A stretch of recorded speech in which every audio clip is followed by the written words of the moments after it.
Shalom, shalom, famille bénie de l'Éternel.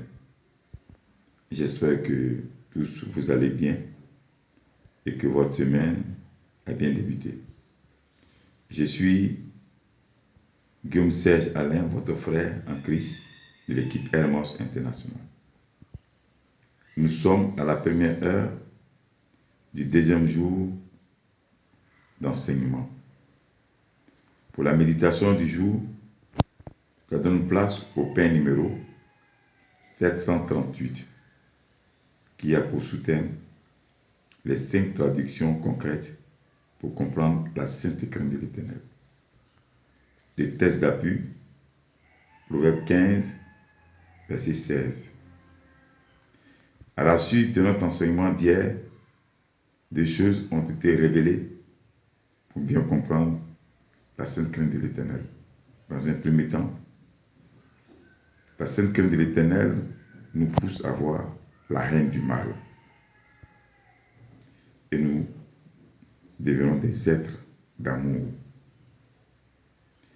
Et plus loin, on nous dit la sainte crainte de l'Éternel est le commencement de la sagesse de Dieu, qui développe en nous l'intelligence qui nous permet de distinguer le bien du mal. Avant d'entrer dans le vif du sujet, permettez-moi, frères et sœurs, de confier cet instant de ma personne au Seigneur.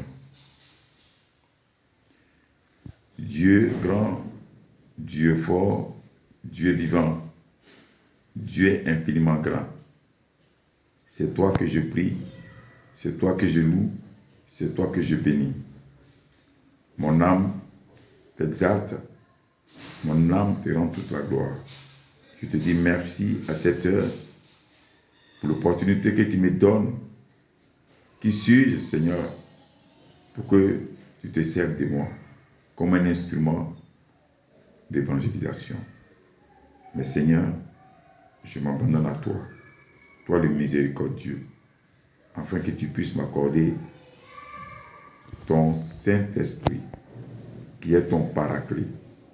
Lui le consolateur, lui le guide, qui connaît les profondeurs de Dieu, qui vient me remplir mon âme, remplir mon esprit, afin de me conduire dans le Saint des Saints et à travers moi, apporter les révélations à mes frères, mes sœurs qui sont disposés, afin que chacun reçoive ce qui est prévu pour son édification.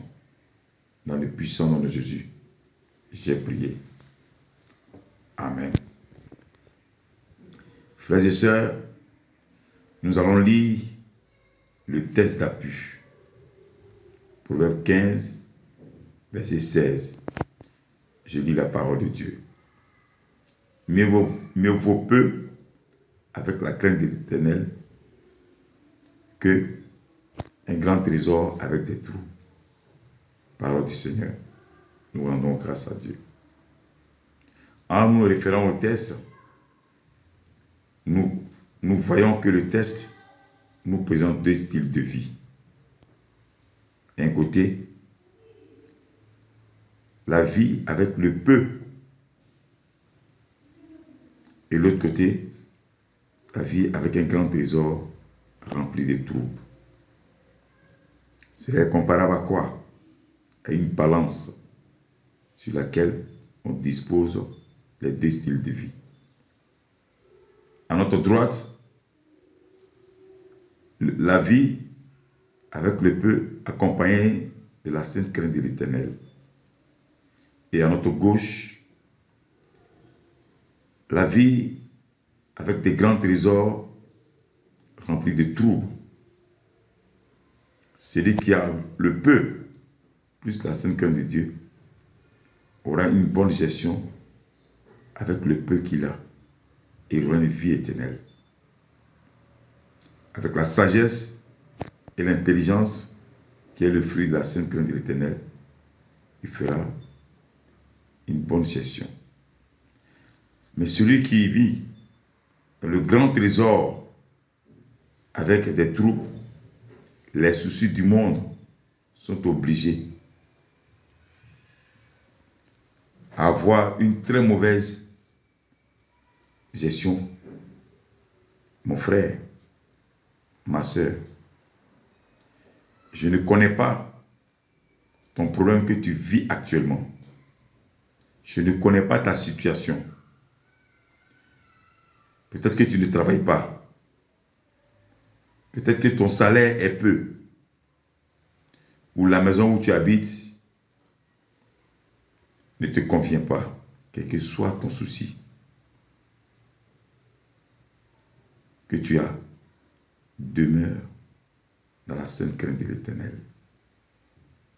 Et tu auras une grande satisfaction de Dieu. Que d'avoir les belles voitures, les grandes maisons avec des troubles. Il souffre ces personnes énormément. Vaut mieux très bien marcher dans la sainte crainte de l'Éternel avec le peu qu'on a.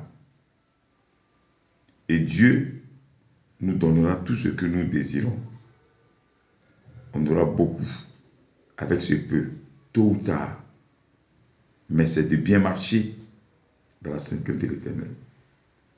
Cela vaut mieux que tous les trésors du monde. Frères et sœurs, sachons marcher dans la sainte crainte de l'Éternel. Nous vivons en sûreté quand nous sommes dans la sainte crainte de l'Éternel. Cette crainte de l'Éternel est plus grande que tous les trésors. Elle est plus qu'un trésor. La sainte crainte de l'Éternel, c'est une révérence absolue pour le Dieu Tout-Puissant. Cette sainte crainte de l'Éternel fait comprendre la puissance face aux piétés. C'est reconnaître sa grandeur et son amour infini. Vaut mieux un peu avec la sainte crainte de l'Éternel qui donne à un homme la tranquillité et le réconforte dans ce qu'il a, qu'un trésor où les troubles en découlent, des convoitises et passions. Vaut mieux une amitié vraie, remplie de gentillesse, de sincérité, qu'une amitié basée sur du matériel ou des intérêts égoïstes. Comme nous dit la parole en Matthieu 6, verset 33. Cherchez premièrement le royaume et la justice de Dieu, et toutes choses vous seront données. Parole du Seigneur. Frères et sœurs, en marchant dans la sainte crainte de l'Éternel, c'est la recherche du royaume et de la justice. Lisons Proverbe 14, verset 27. Je lis la parole. La sainte crainte de l'Éternel est une source de vie pour détourner des pièges de la mort. Parole du Seigneur. Le texte nous révèle encore à quoi comprend-on la sainte crainte de l'Éternel. La sainte crainte de l'Éternel, en nous détournant du piège de la mort, cela nous sous-entend, nous avons la vie Zoé. Une vie abondante dont la vie éternelle et la santé abondante. La sainte crainte de l'Éternel est une source de vie. En marchant dans cette sainte crainte de l'Éternel, elle est une source intarissable. Enfin, pour nous écarter du piège de la mort. La sainte crainte de l'Éternel est source de vie, de porte ouverte pour le chrétien que nous sommes. La sainte crainte de Dieu est quelque chose d'extraordinaire. En nous détournant d'ennemis qui est la mort, elle devient très vitale Nous ne serons jamais libres de craindre Dieu si nous sommes dominés par la crainte des hommes et elle nous empêche de confesser Jésus-Christ devant les hommes. Frères et sœurs, l'œuvre de la chair ne doit pas avoir un impact sur notre foi chrétienne.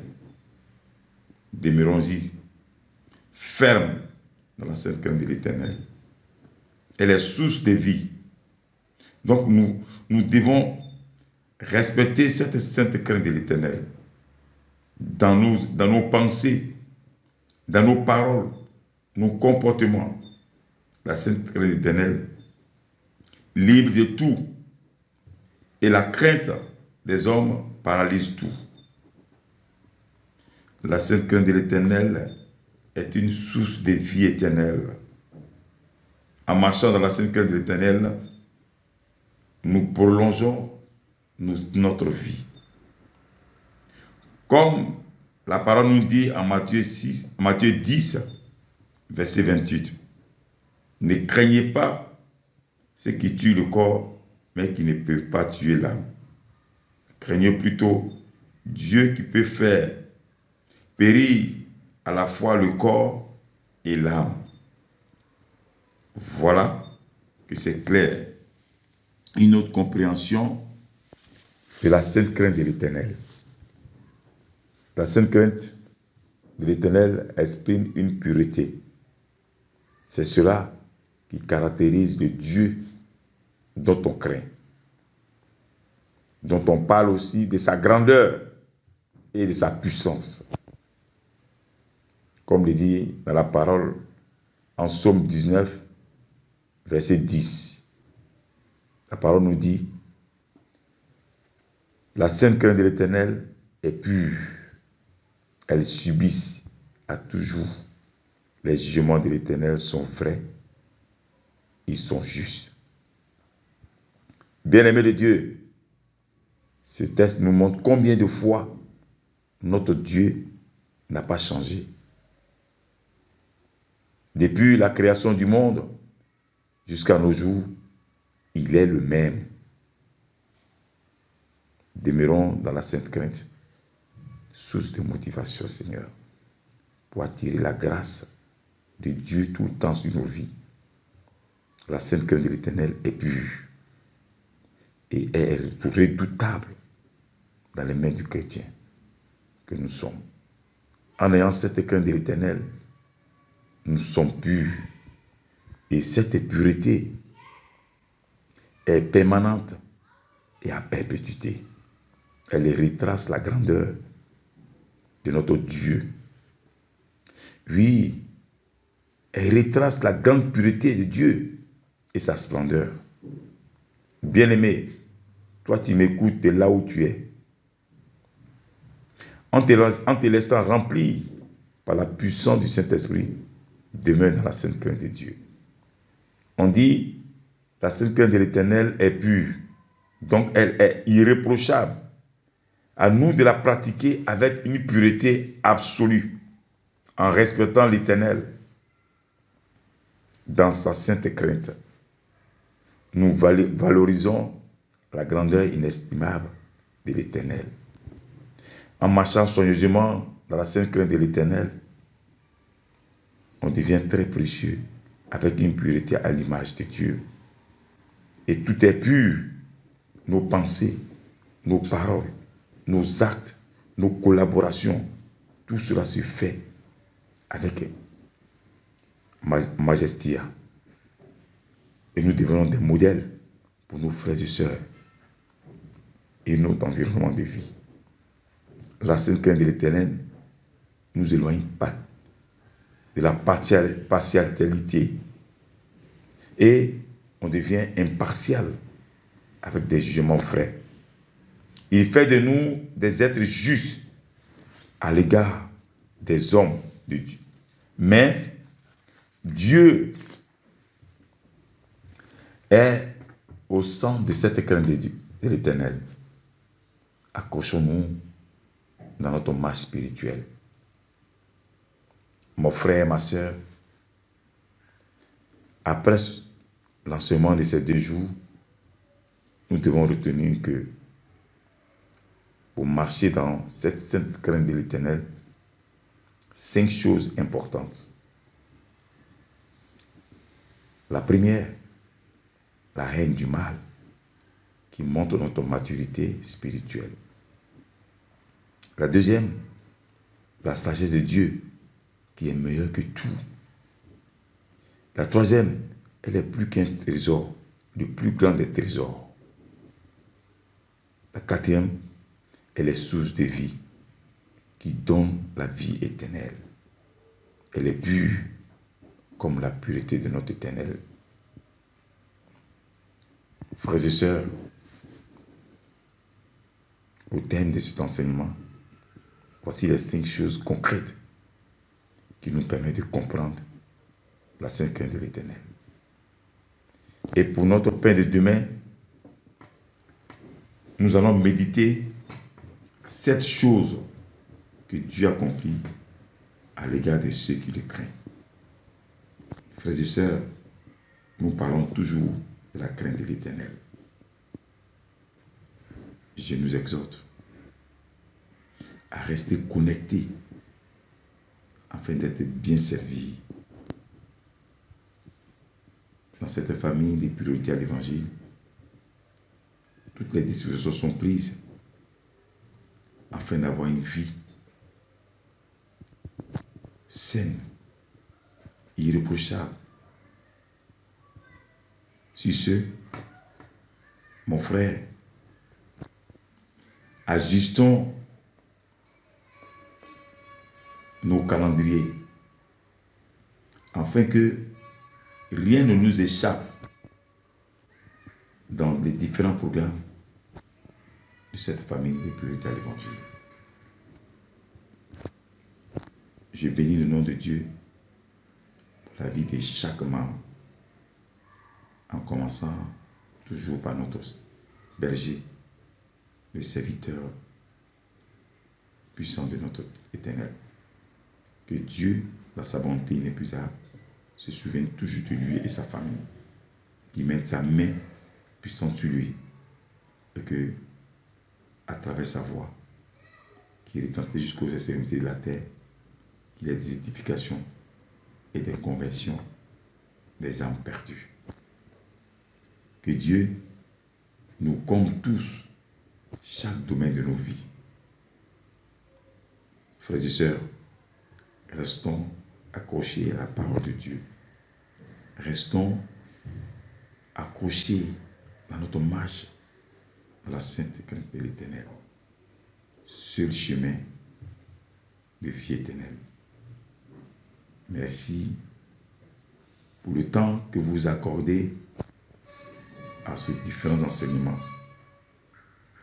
Que Dieu vous comble de toute grâce. Merci, Seigneur, pour ton esprit qui continue de nous fortifier, qui continue de nous conduire. Moi, pauvre pécheur que je suis. Merci, Seigneur. Et je profite pour te recommander l'enseignement de demain. Révèle-moi les choses que tu veux confier à ton peuple, afin que chacun de nous prenne sa part. Merci, Seigneur. Que toute la gloire te revienne. Dans le nom puissant de Jésus, on va prier. Shalom, shalom, famille. Dieu voulant, rendez-vous demain à la 1re heure.